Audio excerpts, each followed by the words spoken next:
மிதுன ராசி. மிதுன ராசிக்காரர்களுக்கு அதிபதி புதன் பகவான்.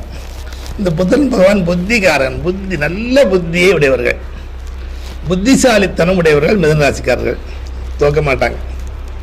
பேச்சிலையும் சரி, வாழ்க்கையிலையும் சரி, மனைவி வழியிலையும் சரி, தன்னுடைய தன்மானத்திலையும் சரி, தோற்காமல் ஜெயிப்பவர்கள் தான் இந்த மிதுன ராசிக்காரர்கள். அது மிதுன ராசியாக இருந்தாலும் சரி, மிதுன லக்னமாக இருந்தாலும் சரி, இவர்களுடைய லைஃப்பை தன்னைத்தானே செதுக்கிக் கொள்வார்கள்.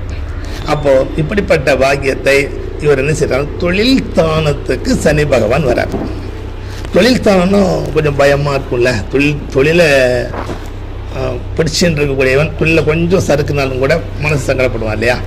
வியாழ பகவானுடைய வீட்டில் சனி பகவான் அமர்றதுனாலேயும், வியாழ பகவானே தொழில் ஸ்தானாதிபதியாக அமர்றதுனாலேயும் மிதுனராசிகள் தொழில் செய்யக்கூடிய அளவிலே பல பிரமுகர்கள் இருப்பார்கள்.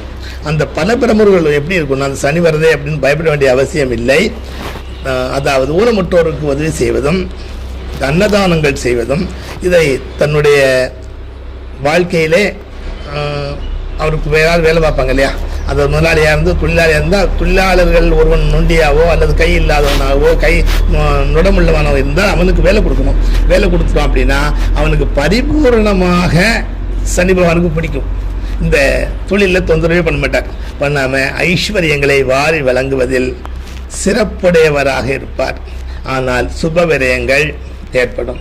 சுபவிரயம்னா ஒரு கல்யாணம் பண்ணி வைக்கிறது, மற்றபடி ஏழை குழந்தைகளுக்கு கல்யாணம் பண்ணி வைக்கிறது, இந்த மாதிரியான வாய்ப்புகள் அவளுக்கு கிடைக்கும். வாய்ப்பு கிடைக்கும் போது பயன்படுத்திருக்கோம், அதுதான் நல்லது. ஆக இவருக்கு அதிபதி புதன்னு சொன்னேன். புத்திமான் பலவான் ஆவான். புத்தி உள்ளவர்கள் தோற்பதில்லை. அந்த புத்திசாலிக்காரர்கள் தான் இந்த புதன் பகவானுடைய அதிபதியாக இருக்கக்கூடிய மிதுன ராசிக்காரர்கள். பயப்பட வேண்டிய அவசியம் இல்லை. பயப்பட வேண்டாம்னு சொல்றதுக்கு தான் நான் வந்திருக்கேன்.